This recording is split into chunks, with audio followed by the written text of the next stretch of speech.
Hey everybody, Chef here, Thursday, October 8th. Just in case you missed the Google Meet today, this is a presentation on the dish machine, the setup and operation, and some other things you'll need to know about it. After you watch this presentation, you need to go to the week. Let me write right here. Week, I hope you can see this. Number 5 folder.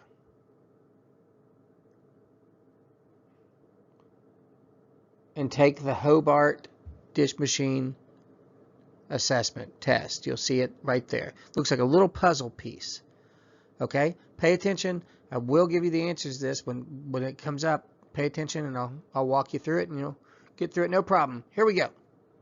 So this is our Hobart dish machine right here. If you see where I circled in red, this is the display that you're going to need to start looking at, and it has several different functions. But first, before we get to that, these are the two filters that go into the dish machine. That's a test question right there. How many filters does the Hobart dish machine have? It has 2 filters. 2. Okay? 2 filters. One of them stainless, one of them's a mesh filter. I will show you in a little bit more detail on the next slide. This is the mesh filter, and it fits right down in this little hole here. You'll see it fits right there, as you can see. Now if you look, the other filter is going to fit, I think I drew it on another slide too. The stainless one fits right over this, and you can kind of see a little circle there. It just fits in there nice and snug. Let's see if we can get a better idea from the next slide. See, that just fits right over the top there, and that's the stainless steel filter. Once again, 2 filters, people. In there, I just kind of gave you an idea. That's underneath this is that other mesh filter. All right, so those are the filters, and the filters keep the water clean so no debris kind of washes back up onto the plates or silverware or whatever we're washing at that point. Power button. Let's see, I think the next slide has the power button. This is how you turn the machine on. Why is there a circle right there? What happened? Let me see. Well, I don't know why that's there, but maybe there's another slide that comes up. There we go. There's a bigger slide. This is the power button. This is how you turn the machine on. And then you will see this come up on the display.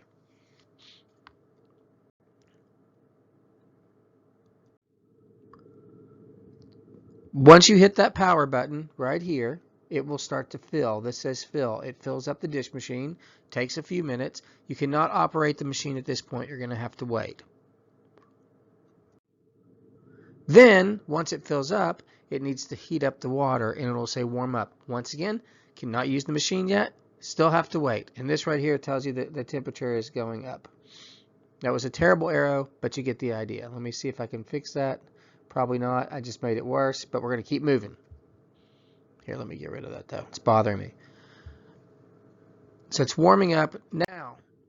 Just to let you know, this dish machine, this is a hot water tank for this machine right here, and it's kind of to the right side in a cabinet. So the machine is actually, there's a lot more to it than you would think, especially because, which I will explain in the next few slides, this is a high temperature rinse machine, and that's what sanitizes the dishes. It's not like quat sanitizer or a chemical sanitizer. It's a high temperature rinse which kills the germs. When rinsing dishes, you're going to use this hose right here to rinse off dishes, and then some of the food product will go into this sink. And then let me explain this next slide. This is the garbage disposal, as we talked about last week. Remember, no grease, hot or cold, goes down here.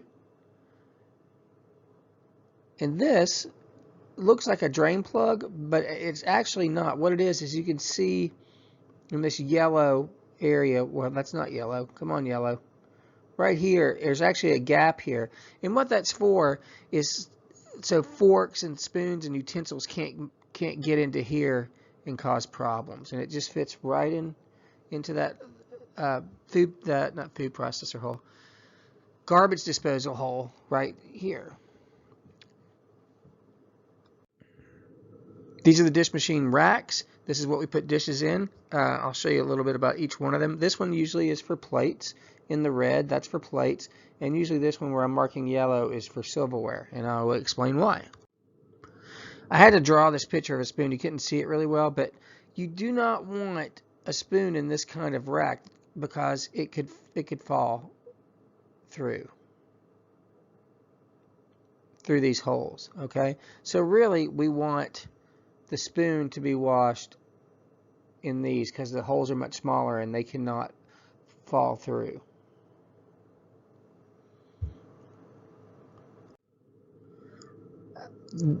This is an example of how you put the plates and you can spray them off right here, okay, and then you can stand them straight up, and you can get quite a few plates in here to wash, and we'll show you how to start running the machine.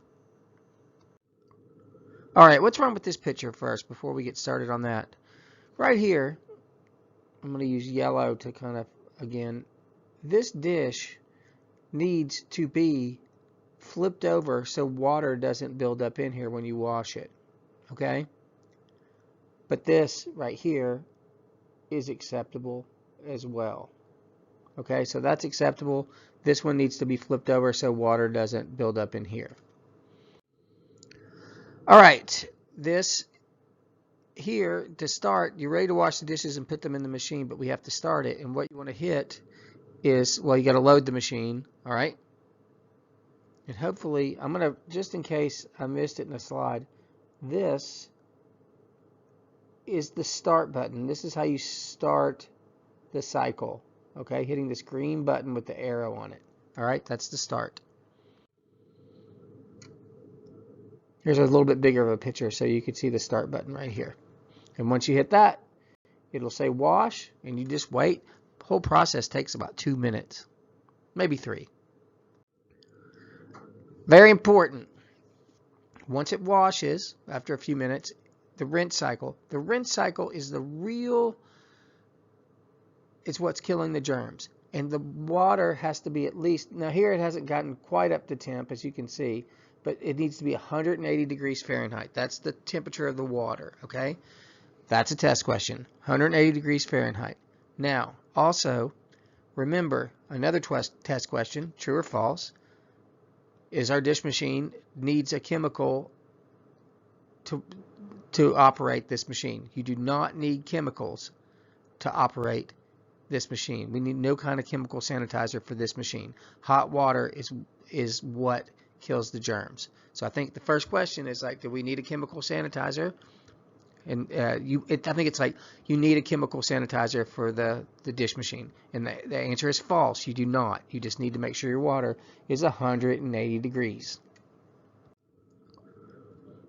Okay, once you run things through, before and after, it'll say ready. So you're ready to load the dishwasher and start it. And after you've run a cycle, it will come back to ready, letting you know that the cycle is complete. So once the cycle is complete, you can open up. A lot of steam will come out. These dishes are very hot.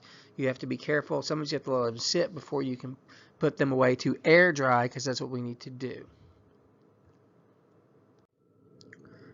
Remember, just like putting it in the machine, everything needs, see how everything's facing down? Everything's facing down so the water will drain off. That's very important. Remember, everything needs to be inverted and everything needs to air dry. Now, to drain the machine, this is a question. You need to use the power button. All you do is hit the button, this button again, and it will drain the machine. That is a test question. Do you use the power button to drain the machine? Yes, you do. Now, once we're done and the machine is drained, we just, instead of putting the filters in, we're just going to take them out. We're going to rinse them off. There's one of them. And here's the other one right here. We take those out, rinse them off, and then when we're done, we just set them right here with the dish machine open. Right here with the dish machine open, just leave them right there, and the door stays open when you shut down the machine for the day. So that's how to operate the dish machine. We'll go into a little bit more detail tomorrow. Please make sure you take that quiz. If you have any questions, please message me, and have a nice day.